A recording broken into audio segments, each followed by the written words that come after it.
enfermedad es algo muy comprometedor, Ujú. puesto que Sí, erradicar significa eliminar. eliminar Tiene razón. al 100%, o sea, erradicar significa eliminar al 100% el agente causal, es decir, matarlo totalmente. Pero eso no se ha dado en el caso del sarampión. Lo que se ha tenido es un buen control epidemiológico, Sí, sí. de tal manera que el número de casos que cada año en un país o en todos los países se puedan dar, pues son casos que están controlados. O sea, no se expanden, no se extienden hacia otras regiones.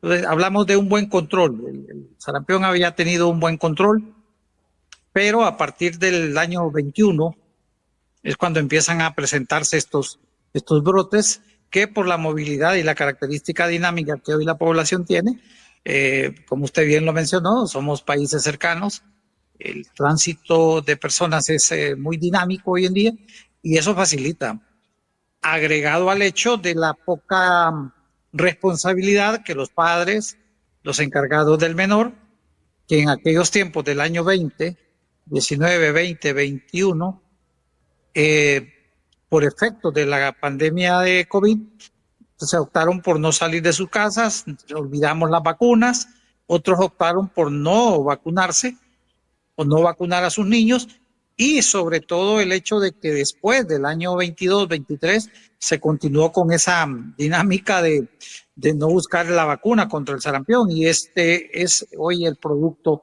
de esa situación que se dio en la pandemia.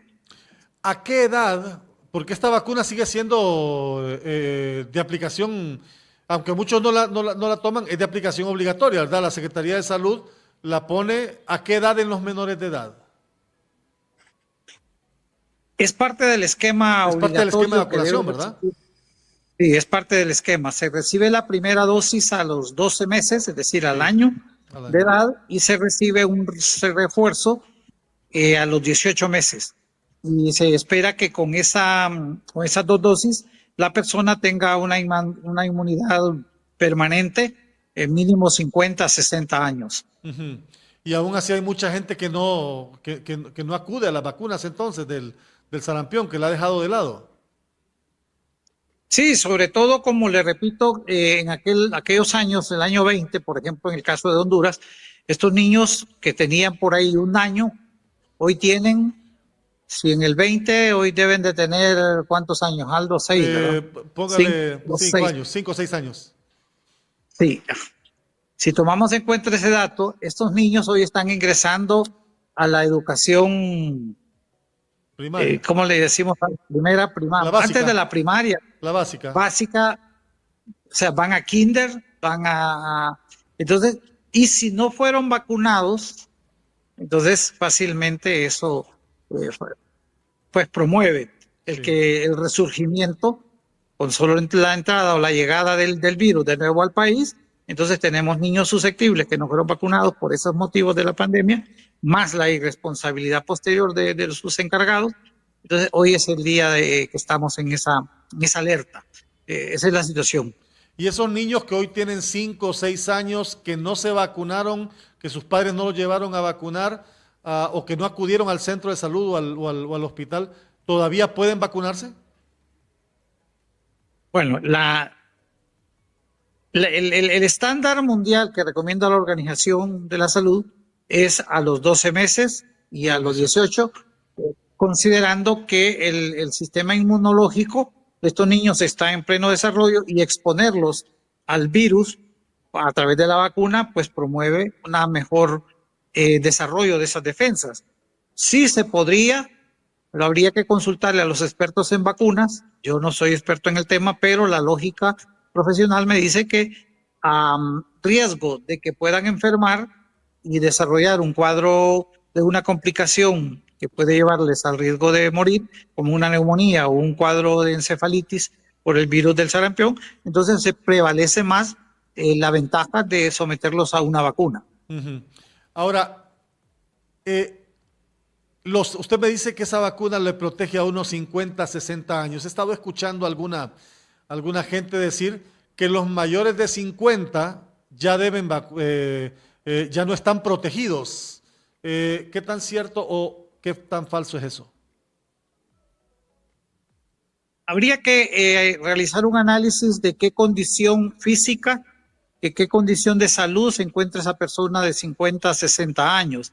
Es decir, todos, después de esas edades, ya estamos sujetos a desarrollar ciertas enfermedades crónicas, que son las que se llaman crónicas degenerativas. Hablamos de diabetes, hipertensión, algunas cardiopatías u otras enfermedades como cáncer.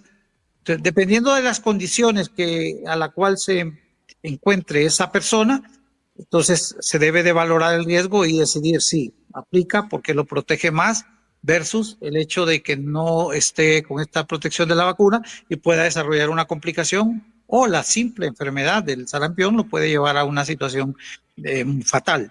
Entonces prevalece ese análisis, Aldo, que hay que hacer de valoración del riesgo. ¿Qué riesgo tiene esta persona? Yo el otro día platicaba con unos colegas suyos, les decía, por ejemplo, don Pedro, que vive en la montaña de la Flor, tiene 60 años, viene a Tegucigalpa una vez al año y no recuerda si está vacunado. ¿Será de riesgo vacunarlo o no vacunarlo? Versus, por ejemplo, don Pedro, que es otro señor de la misma edad, que trabaja o labora de carretero, ¿cómo le llaman estos mochileros? O los que ayudan ahí con las maletas en los aeropuertos. No recuerda si fue vacunado, no tiene un registro, un carnet.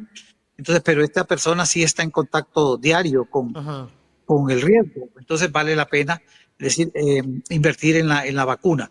Digo, no es que la otra persona no vale la pena, pero el riesgo es el que se valora. Y eso es lo que habría que aplicar en los momentos en que el virus pues sea detectado ya a lo interno del país. Y le consulto por el desconocimiento que uno como periodista tiene del tema. Los adultos, ¿hay vacuna que pueda ser efectiva para una persona adulta, por ejemplo, en situación de riesgo o que físicamente su salud presente alguna vulnerabilidad? Sí, le potencializa. Si fue vacunado, pese a que no recuerde el dato, si fue vacunado en la infancia, la memoria inmunológica, al exponerlo a una tercera dosis, la memoria inmunológica desarrolla mayores defensas y de esa manera entonces la persona se encuentra más protegida. Claro que sí está documentado, que sí protege. Esa vacuna es la que antes le dejaba a uno una marca en el brazo. Como una pequeña... No, ¿cuál es esa? Esa es la de BCG, es la de tuberculosis. BCG, sí. Es que algunos tenemos los rasgos de esa vacuna todavía. Sí, usted que ya está en esa edad. Sí, no, pues sí, algunos tenemos eso. Le digo a la gente, me miran cuerpo de atleta, pero ya las rodillas son de 50. No, pero era parte del esquema básico en ese tiempo, ¿verdad? También. Sí, la vacuna, si mal no recuerdo, en los años 62, 63, fue cuando se introdujo y ya los que nacimos de esa época para acá, entonces ya debemos de tenerla. Quiero comentarle, yo sufrí de la enfermedad en el año 81, en el año 81, o sea que mis defensas seguramente, bueno, fue un gran brote que se dio en el país. Recuerdo que mi hermano fue el primero y luego pues como compartíamos habitación, inmediatamente a la siguiente semana pues yo también sufrí. Y fíjense que hay algo que es importante mencionar. Salvo el riesgo de desarrollar una complicación por la enfermedad, la mejor inmunidad es que la enfermedad le dé a uno. Sí, ¿verdad? Ahora, ahí es donde yo quería llegar, porque yo recuerdo que a mí me dio, por ejemplo, la varicela.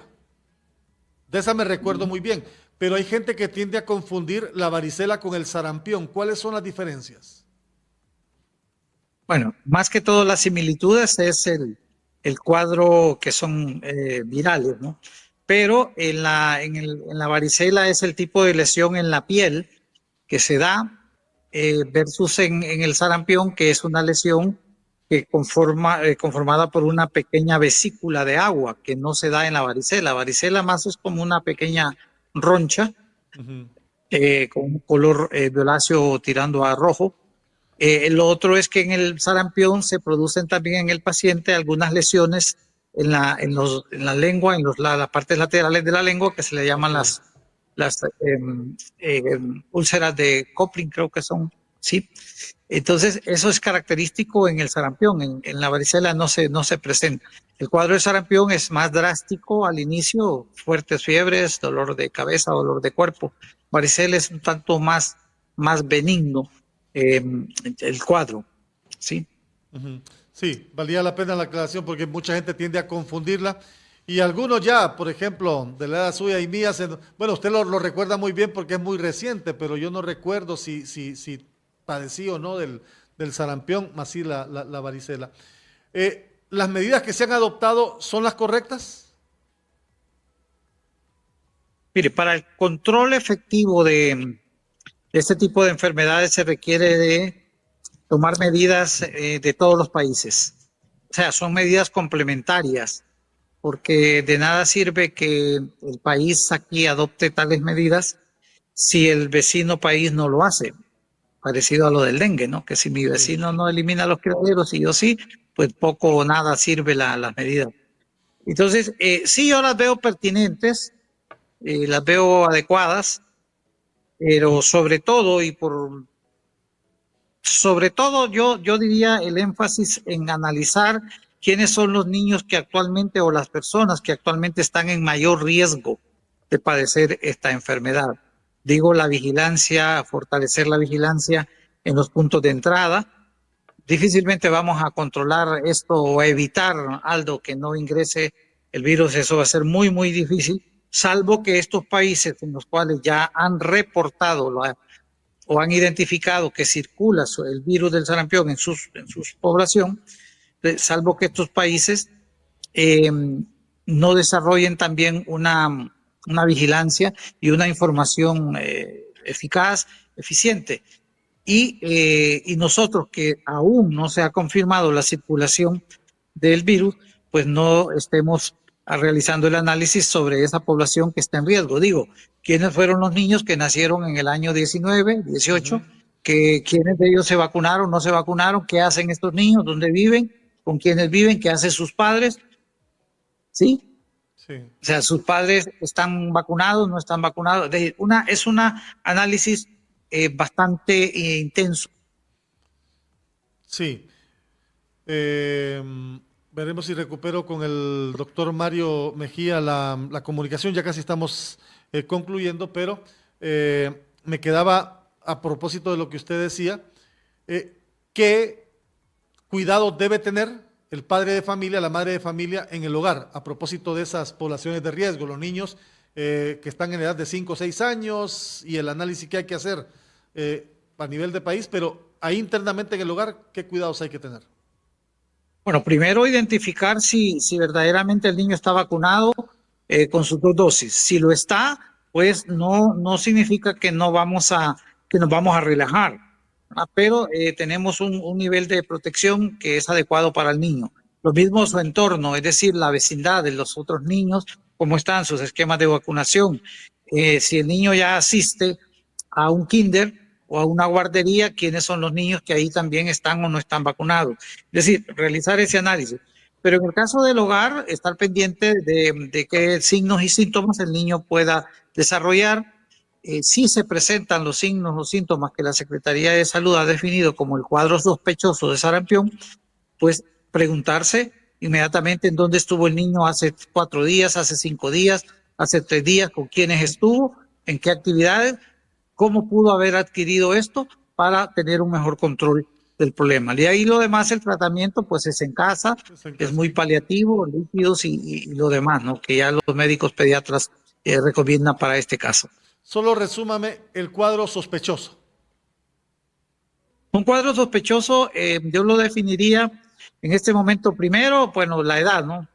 Un niño menor de 2 años presenta cuadro de fiebre, congestionamiento nasal, malestar general, ligera tos, como un cuadro gripal parecido, que tiene el antecedente de haber estado en contacto con una persona que estuvo y que visitó su casa, que estuvo en un país en donde se ha confirmado la circulación del virus. Ese es un dato esencial en este momento. Y el llamado entonces para los que trabajan en frontera, ¿verdad? Que trabajan en el servicio de transporte de personas también, en los aeropuertos, porque esta gente es quizás como la más expuesta de momento. Más que la expuesta es las personas que nos pueden traer el Los puede virus. traer. Ahora, los puntos de entrada en el país oficialmente son como 14. Digo que están registrados, si no es que ha cambiado esto. Pero ¿cuántos puntos fronterizos hay ciegos? Usted Sí, va a Lange, usted va a Alianza, Valle, y te pasa a El Salvador a comprar de acuerdo, pan pan para tomar café a esta hora. de acuerdo, sin mayor Solo, control. solo cruza el río y está en El Salvador. Sí. Bueno, doctor, yo le agradezco que me haya brindado esos aportes. Vale la pena para que la gente también lo conozca y que se pueda dar seguimiento a esto, ¿verdad? Ojalá que los controles sigan siendo efectivos y sigamos manejando la enfermedad como hasta ahora, ¿verdad? Que no tiene la misma intensidad de años anteriores. Así que siempre es un enorme gusto saludarle. Gracias, para mí también un placer y a ver cuándo compartimos ahí un partido de fútbol. De acuerdo, porque las rodillas todavía aguantan un poquito, doctor. Enorme gusto, gracias. El doctor Mario Bendiciones. Mejía, valía la pena que escucháramos al doctor contarnos sobre el cuadro sospechoso, las medidas que se deben de tener en cuenta y por encima de eso tener la claridad del impacto que puede tener los brotes que se están presentando en otros países. Quizás el más cercano de esos que están presentando algunos casos sea Costa Rica, ¿verdad? Porque Costa Rica de Centroamérica es el único país en donde se han presentado algunos brotes, pero hay otros como Bolivia, en Colombia se han detectado algunos casos, Canadá, Estados Unidos. Entonces es importante tener claridad meridiana de este asunto. Agradezco a Diana Fernández, Olga Velázquez también por sus mensajes a través de la transmisión en Facebook Live y a todos los que se conectaron también a través de la transmisión del YouTube Live y estos canales. Gracias por su sintonía. Nos encontramos en el próximo de la serie. Un nuevo estándar en noticias y entrevistas. Aldo Romero pregunta.